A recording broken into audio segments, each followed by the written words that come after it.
주님께서 여러분과 함께 또한 사제의 영과 함께 루카가 전한 거룩한 복음입니다. 주님 영광 받으소서.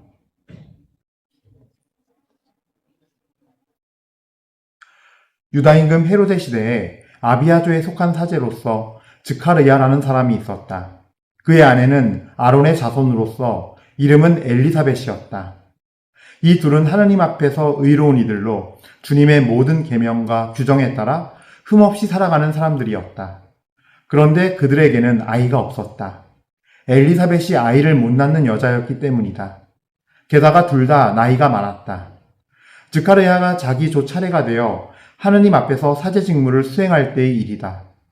사제직의 관례에 따라 제비를 뽑았는데 그가 주님의 성소에 들어가 분향하기로 결정되었다. 그가 분향하는 동안에 밖에서는 온 백성의 무리가 기도하고 있었다. 그때 주님의 천사가 즈카르야에게 나타나 분향 제단 오른쪽에 섰다. 즈카르야는 그 모습을 보고 놀라 두려움에 사로잡혔다. 천사가 그에게 말하였다. 두려워하지 마라, 즈카르야야. 너의 청원이 받아들여졌다. 내 아내 엘리사벳이 너에게 아들을 낳아줄 터이니 그 이름을 요한이라 하여라. 너도 기뻐하고 즐거워할 터이지만 많은 이가 그의 출생을 기뻐할 것이다. 그가 주님 앞에서 큰 인물이 될 것이기 때문이다. 그는 포도주도 독주도 마시지 않고 어머니 태중에서부터 성령으로 가득 찰 것이다. 그리고 이스라엘 자손들 가운데서 많은 사람을 그들의 하느님이신 주님께 돌아오게 할 것이다. 그는 또 엘리야의 영과 힘을 지니고 그분보다 먼저 와서 부모의 마음을 자녀에게 돌리고 순종하지 않는 자들은 의인들의 생각을 받아들이게 하여 백성이 주님을 맞이할 준비를 갖추게 할 것이다. 즈카르야가 천사에게 제가 그것을 어떻게 할 수 있겠습니까? 저는 늙은이고 제 아내도 나이가 많습니다. 하고 말하자 천사가 그에게 대답하였다. 나는 하느님을 모시는 가브리엘인데 너에게 이야기하여 이 기쁜 소식을 전하라고 파견되었다. 보라, 때가 되면 이루어질 내 말을 믿지 않았으니 이 일이 일어나는 날까지 너는 벙어리가 되어 말을 못하게 될 것이다. 한편 즈카르야를 기다리던 백성은 그가 성소 안에서 너무 지체함으로 이상하게 여겼다. 그런데 그가 밖으로 나와서 말도 하지 못하자 사람들은 그가 성소 안에서 어떤 환시를 보았음을 알게 되었다. 그는 사람들에게 몸짓만 할 뿐 줄곧 벙어리로 지냈다. 그러다가 봉직기간이 찾아 집으로 돌아갔다. 그 뒤에 그의 아내 엘리사벳이 잉태하였다. 엘리사벳은 5살 동안 숨어 지내며 이렇게 말하였다. 내가 사람들 사이에서 겪어야 했던 치욕을 없애주시려고 주님께서 굽어보시어 나에게 이 일을 해주셨구나. 주님의 말씀입니다. 그리스도님 찬미합니다.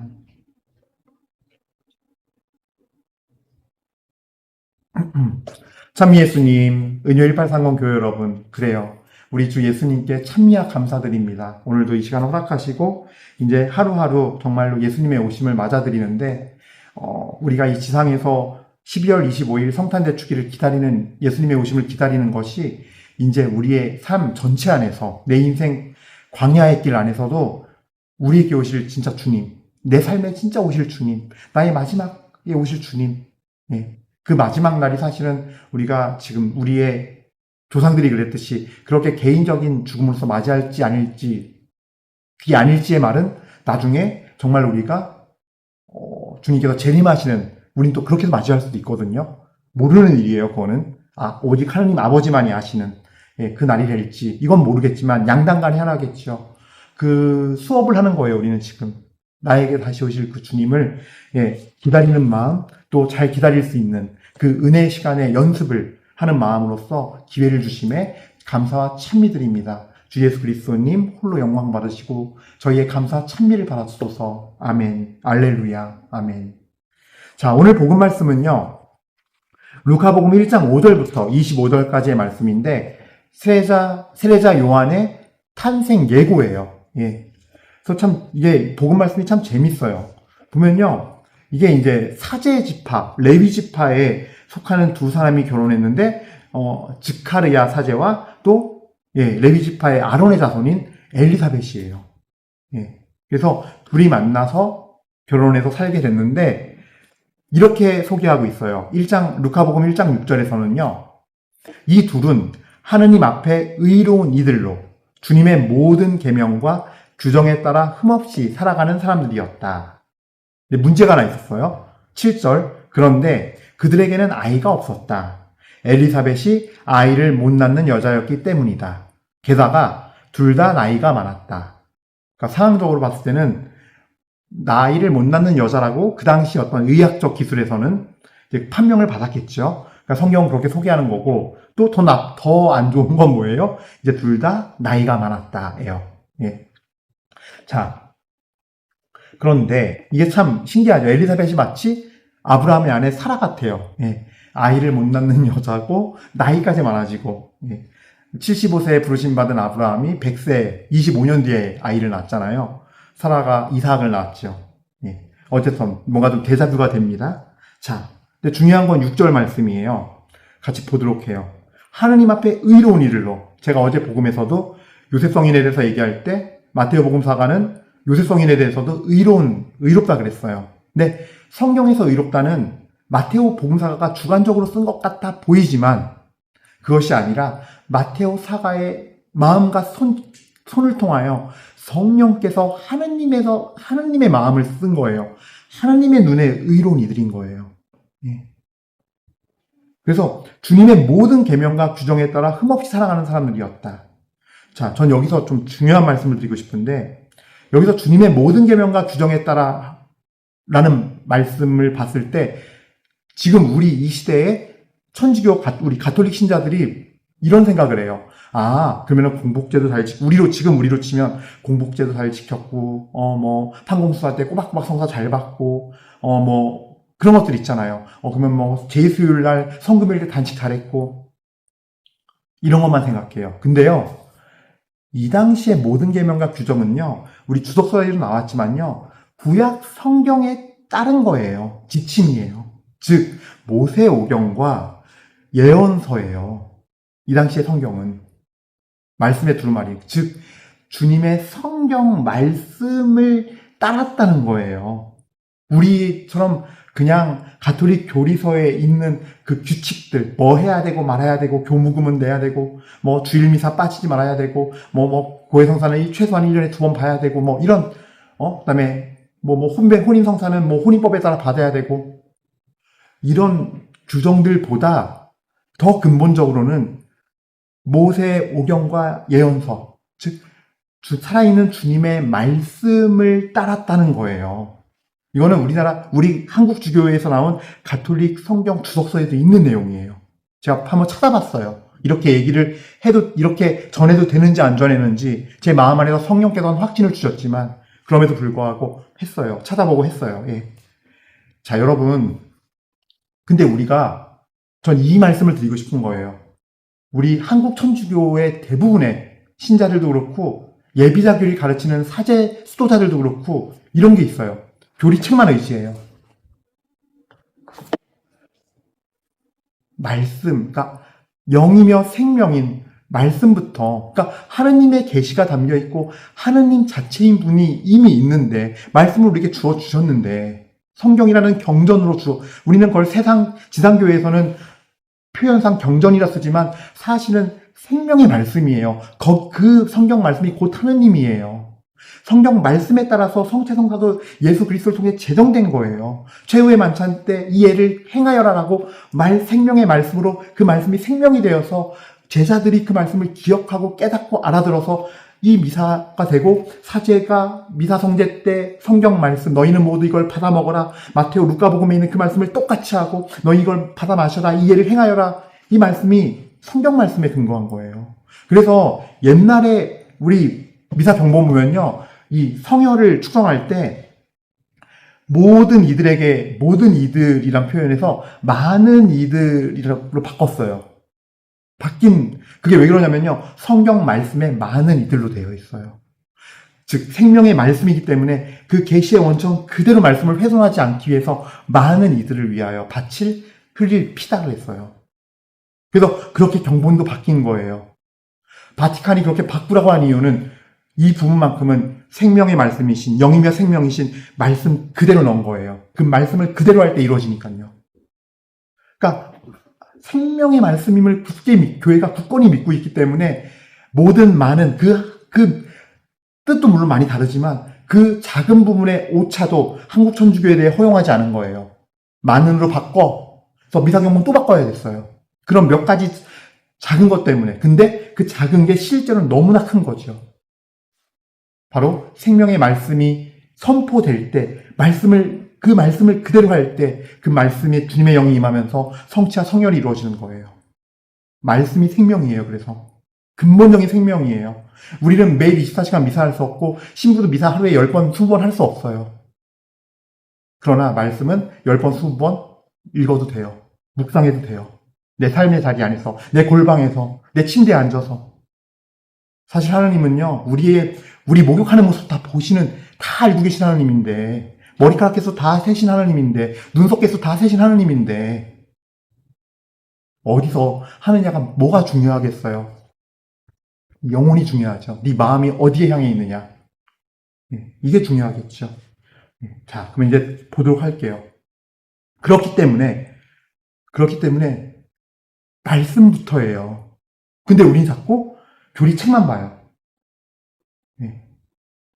가톨릭 신자의 6대 의무, 공복제 지켜라, 뭐 해라. 이게 계명 규정이 아니에요. 이거는 지켜야 할 규정은 맞는데 예를 들어서 공복제를 지키라는 거가 왜 그러겠어요? 예수님의 성체를 모시기 위해서 몸도 깨끗이 하라는 거였잖아요. 몸을 깨끗이 하라가 아니에요. 몸도 깨끗이 하라예요. 그럼 뭐가 먼저예요? 내 영혼도 영혼의 그릇이 더러워 있고 거기에 뭐가 차 있으면 안 돼요. 욕심, 교만, 음란한 마음, 혹은 내 개인적인 바램들, 그것들이 꽉 차 있어서 내 안에 내 영혼의 그릇이 다 지저분해져 있고 더러워져 있으면 안 된다는 거예요. 그게 1번이듯이 너희 몸도 깨끗이 해. 이 1번을 깨끗이 하는 표현을 몸까지 깨끗이 해라는 규정이에요. 그러니까 하느님, 내 몸과 내 마음을, 내 힘을 다하여, 내 정성을 다하여, 정신을 다하여 하느님을 사랑하는 것이 첫째 계명이라는 하느님 사랑의 첫 번째 계명에 근거해서 나온 세부 시행령이 공복제예요. 마음, 정신은 하나도, 내 영혼은 하나도 바꾸지 않으면서 안에는 욕심과 위선과 거짓과 그런 마음들로 가득가득 차 있고 다 잔대가 묻어 있으면서 딱 겉모습만 1시간 전이니까 1시간 전에 그 위에 뭐 먹으면 막 그 사람한테 뭐라 하고 이렇다면은 잘못된 거잖아요. 이 잘못이 왜 올까요? 어디서 시작되는 걸까요? 말씀이 영혼 안에 없기 때문이에요. 영혼 안에 말씀이 새겨져 있지 않기 때문이에요. 내 영혼의 비석에 말씀이 새겨져 있어야 돼요. 규칙이 새겨져 있는 것이 아니라. 그래서 너무 중요한 거예요. 그래서 이 1장 6절 다시 읽을게요. 이 둘은 하나님 앞에서 의로운 일로, 하나님 앞에서 의롭대요. 주님의 모든 계명과 규정에 따라 흠없이 사랑하는 사람들이었다. 주님의 모든 계명과 규정은 구약 성경에 있는 모세 오경의 말씀과 그 모든 예언서의 말씀들이에요. 그걸 율법이라 그래요. 이 유대교의 사회에서는 율법 얘기할 때 당시에 그거였어요. 계명 얘기할 때 그거였어요. 그래서 우리도 계명과 규정을 따라 이 말씀 딱 듣는 순간 주님 말씀을 영이며 생명으로 여기면서 그 말씀을 곱씹고 묵상하고 내 마음과 영혼과 정신을 다해서 실천하는 자, 사랑하는 자, 그게 하나님 앞에 의롭고 흠없이 살아가는 자들이에요. 개념이 바뀌어야 돼요. 생각이 바뀌어야 돼요. 우리는 이 근본은 잃어버린 채 영이며 생명의 말씀에서 오는 이 규칙들, 세부 규칙들에 막 이것만 보고 있어요. 그래서 너무나 쉽게 가톨릭 신자들은 바리사이화가 돼요. 너무 쉬워요. 우리 구조가 그렇게 돼 있어요.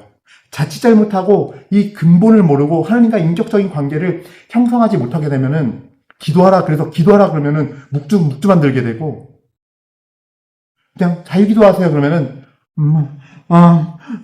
하느님, 아버지, 세상이 세계 평화 주시고요. 생전 세계 평화 위해서 기도한 적도 없으면서. 왜? 하느님과 아버지 인격적인 관계가 없기 때문에. 있으려면 모든 계명과 규정을 이 말씀을 성경 말씀을 알아듣고 영이며 생명을 주는 나의 양식인 말씀으로 통해서 눈이 열리고 귀가 열리고 내 자아가 비워지고 깨끗해지고 내 자아가 파쇄되고 내 자아를 말씀의 영혼에 새겨지는 과정이 자아를 부인하는 거예요. 이 말씀이 새겨질 때 내 뜻과 부딪히게 돼 있어요. 내 계획과 부딪히게 돼 있고 내 생각과 부딪히게 돼 있고 내가 가장 옳다고 믿는 가치와 부딪히게 돼 있어요. 내가 생각하는 내가 생각하는 의로움과 부딪히게 돼 있어요. 그래서 자아 파쇄이고 자기 부인이란 말을 그래서 쓰는 거예요. 그 마지막 단계가 자아 죽음, 자기 버림이에요. 그게 자기를 버린다는 의미예요. 예. 이 자기를 버리면서 하느님의 말씀이 영혼에 새겨지고 뜻과 그 마음이 내 영혼에 새겨질 때 내가 하느님의 성품 받아서 덕을 실천해서 사랑의 열매, 평화의 열매, 그런 열매들을 맺는 거예요. 그게 바로 성령의 9가지 열매라고 일단 대표적으로 표현된 거고 그 외에도 수많은 열매들이 또 있죠. 성경에서 기록하지 못하는 하느님만이 아시는 신비로운 온갖 열매들이 있는 거예요. 그렇게 살아가는 거예요. 그럴 때 흠 없는 자가 되고 성화된 자가 되는 거예요. 예. 자, 이제 아셨죠? 그러니까 1장 6절 말씀 같은 경우는요, 되게 우리가 묵상을 많이 해보고 이 의미가 뭔지 물어봐야 돼요. 두 번째로 이제 같이 나눌 부분은요, 이 즈카르야예요. 보면요, 가브리엘 천사가 예고를 하는데 즈카르야는 1장 18절에 그 천사의 예고를 듣고 이렇게 대답을 해요. 제가 그것을 어떻게 알 수 있겠습니까? 저는 늙은이고 제 아내도 나이가 많습니다. 근데 분명히 가브리엘 천사는요, 처음에 즈카르야에게 나타났을 때 이렇게 말하거든요. 두려워하지 마라, 즈카르야야. 너의 청원이 받아들여졌다. 그래서 내 아내 엘리사벳이 너에게 아들을 낳아줄 터이니 그 이름을 요한이라 하여라. 그리고 이름도 정해주고 이 요한이라는 인물이 어떤 인물이 될 것인지도 놀라운 신비도 알려주는데 바로 말라키 3장 24절의 예언서 엘리야의 영과 힘을 지니고 그분보다 먼저 와서 여기서 그분은 예수 그리스도죠. 하나님의 외아들 구원자 메시아 예수 그리스도보다 먼저 와서 부모의 마음을 자녀에게 돌리고 순종하지 않는 자들은 의인의 생각을 받아들이게 하여 백성이 주님을 맞이할 준비를 갖추게 할 것이다. 이게 집회서 48장 10절과 말라키 예언서 3장 24절 3장 24절은 가장 끝이에요. 말라키 예언서는 모든 예언서의 마지막 예언자고 그래서 가장 마지막에 위치해요. 예언서에. 3장 24절은 마지막이에요. 그래서 이 말라키 예언자 이후에 약 400년간 하나님은 침묵하세요. 성경상에서 성경이 그래서 말씀이 없어요. 그리고 바로 이 즈카리야와 엘리사벳 부부에게 나타나신 거예요. 자, 그런 위대한 인물, 예수 그리스도 메시아의 길을 닦고 사람들에게 마음을 돌리고 회개케 하고 부모의 마음은 자식에게로, 자식의 마음은 부모에게로 돌리게 하여서 하나님의 분노와 진노를 피하게 할 것이다. 이게 말라키 예언서 3장 24절 말씀 내용이거든요. 그런 위대한 인물이 그러니까 청원이 받아들여졌을 뿐만 아니라 그 아이 이름을 요한이라 짓고 이런 메시아의 길을 준비하는 예수 그리스도의 길을 준비하는 위대한 마지막 예언자가 나올 거야. 그게 너의 아들이야. 근데 정작 그렇게 청원하고 기대했음에도 불구하고 막상 태도를 보세요. 믿지 않아요. 믿지를 못해요. 참 신기하죠. 분명히 흠없고 의롭게 살아가는 사람들인데 막상 믿지 못해요. 예. 우리가 그러니까 주님 앞에서 완전히 일치되고 성화되는 거는 의롭고 흠없이 살고 의로워도 인간의 힘으로 할 수 없는 거예요. 지금 인간의 생각과 한계로 대답한 거예요. 내가 그렇게 오래 기다려왔는데 이제 우리 아내 엘리사벳은 천사님, 가브리엘 천사님, 저 아내는 늙었고 이미 예전부터 아이 못 낳는 여자라고 했습니다. 근데 그게 어떻게 가능해요? 낭망한 상태예요. 청혼을 했지만 왠지 모르게 낭망돼 있었고 막상 답을 받으니까 당황한 거예요. 믿어지지 않고 못 믿겠고. 갑자기 마음이 흔들리면서 당황해버리고. 그래서 이게 아무리 하나님 앞에 의롭고 흠없게 살고 하나님 눈에 의인이라 할지라도 결국 이 의로움은 주님께서 주시는 거예요. 여기서 완전히 한 스텝, 즈카리야를 한 스텝 더 뛰어넘는 이 순종 훈련을 통해서 뛰어넘게 하는 거예요. 완전한 성화. 그래서 입을 막아버려요. 가브리엘 천사가 이 일이 다 이루어질 날까지 너는 벙어리가 되어 말을 못하게 될 것이다. 근데 저는 여기서 또 궁금증이 사실 있었어요. 이 다음 편 이야기가 6달 뒤에 성모님을 찾아가서 예수님 그 수태고지거든요.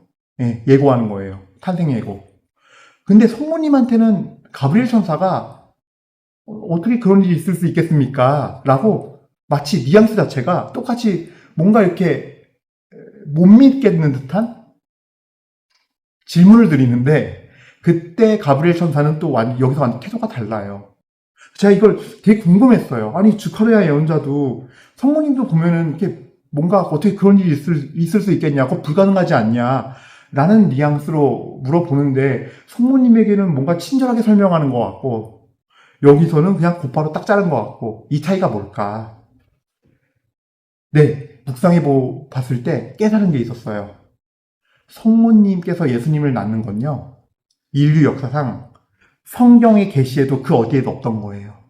자연의 법칙도 거슬 뿐만 아니라 모세의 율법서부터 해서 예언서까지 해서 그 당시 구약 성경에 아예 없던 내용이에요. 그런데 즈카르야와 엘리사벳의 경우는요, 있었어요. 뭐냐 하면 아브라함이 일단 그렇잖아요. 창세기에. 그리고 또 저 뭐예요? 예. 사무엘서 보면 한나도 그렇고 사무엘 상권의 1장에 한나가 사무엘을 낳을 때도 그렇고 오늘 들은 독서인 판관기에 삼손도 그렇고 이들 역사 안에 들은 적이 있는 거예요. 계시에 있는 말씀이에요. 아브라함은 나이가 많아서 아이를 못 낳고 오늘 제1독서인 마노아의 아내, 그의 아내는 임신할 수 없는 몸이어서 이것도 마찬가지로 뭔가 그 당시에 의학적인 어떤 결과로서 의사에게 판명을 받았겠죠. 그러니까 성경은 임신할 수 없는 몸이어서 자식을 낳지 못하였다라고 판관기 13장 2절에 쓰여 있어요. 삼손의 아버지 어머니에 대해서. 그럼 계시들이 있었단 말이에요. 그래서 이미 성경 말씀 안에 있는 거를 온전히 못 믿기 때문에 하느님께서는 즈카르야의 입을 막아버리는, 너 침묵하고 있어. 일종의 하느님의 교육이었던 거예요. 불세례였던 거예요. 당장 말을 못하면은 말을 하려고 막 손짓발짓 할 거 아니에요. 그러다가 어떤 순간이 와요? 좌절해요. 말을 하고 싶은데 못하니까 글로 써도 시간만 걸리고 내 마음은 표현이 안 되고 다. 처음에는 막 손짓발짓 막 격하게도 하고 막 거리면서 막 화도 내보고 했겠죠. 답답하니까. 화가 날 땐 또 막 그럴 수도 있고 더더욱. 그러나 시간이 흐르면서 뭐예요? 잠잠히 보게 되고 듣게 돼요. 거기에서 주력하게 돼요. 왜? 내가 이거 쓰는 거 시간 걸리고 그렇다면 이거는 소용이 없으니까 별로 효과가 없으니까 꼭 필요한 것만 하자. 그리고 듣고 수용하는 걸 보면서 하나님의 신비를 거기서 보는 거예요. 깨닫게 되는 거예요. 내 삶이 정말 그동안 잘 흠없이 모든 말씀의 그 계명과 규정에 따라 살았지만 더더욱 정금 같은 깨끗하고 순결한 더 거룩한 주님의 그릇이 되는 거예요. 영혼의 그릇이. 그러면서 세례자 요한을 메시아를 준비할 그 아이를 맞이할 수 있는 그릇을 진 아버지의 덕을 키우는 거예요. 그 훈련을 시키는 거죠. 그러니까 심판하고 혼내는 믿음이 없으니까 너 벌 받아. 이게 아니라 주님께서는요, 이 흠없이 의롭게 살아온 그 즈카르야에게 더 완전한 믿음, 하나님과 완전한 일치에 이르는 길을 열어주신 거예요. 그것이 바로 너 입 다물고 하나님 안에서 하나님과 함께 하나님의 눈을 지닐 수 있도록 보고 들어. 너를 더 깨끗하게 해. 그래서 우리가 참 신기한 게요. 제가 이제 성경 말씀 볼 때마다 전 의구심이 가는 것들이 있는데 그 중에 하나가 뭐였냐면은 이 마테오복음 3장 11절이랑 루카복음 3장 16절에 있는 말씀이에요. 그분께서는 너희에게 성령과 불로 세례를 주실 것이다. 똑같아요. 마테오복음이랑 이 구절 내용 자체가 똑같아요. 그분께서는 너희에게 성령과 불로 세례를 주실 것이다. 왜냐하면 불의 혀 모양이 성령이고 비둘기 형상 같은 게 성령이거든요. 그래서 비둘기 형상처럼 내려왔다. 불의 혀와 모양으로 사도행전에 보면 12사도에게 성령이 내려서 그들이 다락방으로 뛰쳐나가서 복음을 선포하기 시작해요. 불의 형상이 이미 있는데 불로 세례를 준다는 건 또 뭘까? 이 불의 의미가 뭘까? 이 불은요, 우리의 영혼을 완전히 깨끗이 태워내고 금을 완전히 순금처럼 할 때, 불순물을 갈려낼 때 불이잖아요. 바로 이 즈카리아가 이 벙어리가 되어서 10달 동안 있어야 되는 이 체험이 불의 체험이에요. 불세례를 받는 거예요. 그러면서 정금같이 되어서 요한의 아버지로서, 세례자 요한의 아버지가 될 수 있도록 만드신 거라는 거죠. 그러면서 하나님께서는 세례자 요한이 정말로 구약의 마지막 예언자가 될 수 있도록 좋은 부모 밑에서 하나님의 의롭고 정금 같은 믿음을 지닌 부모의 밑에서 성장할 수 있도록 준비시켜주는 거였고, 이 심판은 혼내고 벌 주는 심판이 아니라 바로 정화의 의미가 있는 거죠. 그래서 우리도 우리 삶 안에서 그런 게 있어요. 우리가 정말 주님 앞에서 열심히 믿고 따를 때 왜 이렇게 힘들고 고통스럽습니까, 주님? 좀 이렇게 축복을 부어주시죠. 그게 뭐냐면요, 하나님은 큰 뜻을 가지시고 우리에게 정말 우리가 생각하는 것보다 우리 지혜와 지식으로는 감당한데 깨달을 수 없는 큰 비전을 제시하시는 분이에요. 그 계획을 갖고 계신 분이세요. 그래서 우리가 주님의 마음이 되고 완전히 깨끗한, 정말로 정련된 100% 순금과 같은 믿음, 그 믿음을 우리에게, 그 삶을 그 이로움을 우리에게 허락하시고, 그럴 때 비로소 아버지의 나라가 하늘에서 같이 땅에서 이루어지는 거거든요.